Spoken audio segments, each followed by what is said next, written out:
the man Joseph is a man that every believer should pay attention to. I know the first thing that stood out for me about the life of Joseph from the book of Genesis chapter 37 was when the Bible said that Joseph was 17 years old. And, I just got thinking about it, how that this is a teenager, somebody that in our time we can call somebody that probably is already in puberty or even almost out of puberty.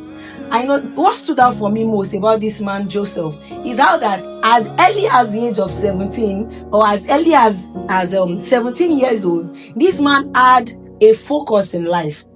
This man had the picture of what God will do with his life.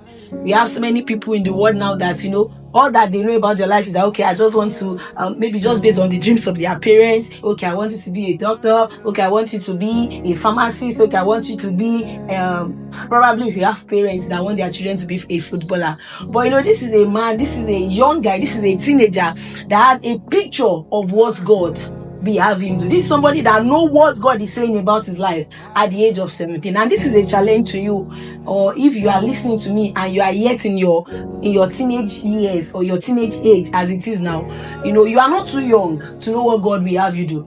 You are not too young to know the things that God will do about your life. It's not just about what your parents knows about you. There is something as you having a foresight into the future that God has for you. So as young as Joseph was at 17, he knows that these are the things that God is. In fact, the Bible recorded that Joseph had dreams, and it was this dream that he told his brother, where there's this popular what should I call it? There's this popular tag that we give to Joseph. We say Joseph Alala, especially when you have friends who bear Joseph. When you're in primary school, you'll be like, his name is Joseph. They call it Joseph Alala because they believe that every Joseph will dream. But it's not just about all that we need to know about Joseph. Is not just about that this guy dreams, because even anybody can dream. Of course, when you slept yesterday or even when you woke up this morning, we are watching this in the morning, you had a dream overnight. But there is something spectacular about the dream of Joseph. Joseph dreamt and he saw a foresight into the future that God has for him. Amen. Yeah. So if there is something that you should learn first from the life of Joseph, is the fact that he was young. He was a young man.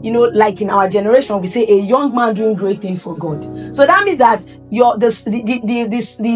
natural attributes that God has given to you can still be used as a channel for God to speak to you. So can God speak through dream? Yes. Amen. So that's the first thing I want us to learn about Joseph.